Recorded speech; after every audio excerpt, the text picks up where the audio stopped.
முருகப்பெருமானுடைய வேல் இருக்கிறது.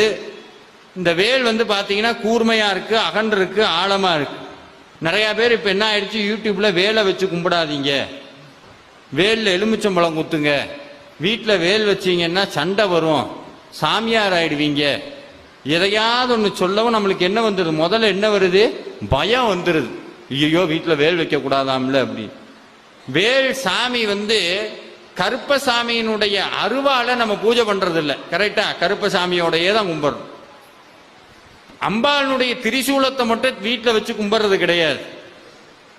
சிவபெருமானுடைய மலுன்னு ஒரு ஆயுதம் இருக்கு, அதை நம்ம வச்சு கும்பிடுறது கிடையாது. விநாயகருக்கு அங்குசம்னு ஒரு ஆயுதம் இருக்கு, அதை நம்ம கும்பிடுறது கிடையாது.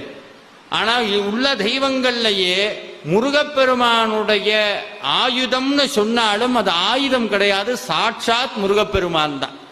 நீங்க சிக்கலுக்கு போனீங்கன்னா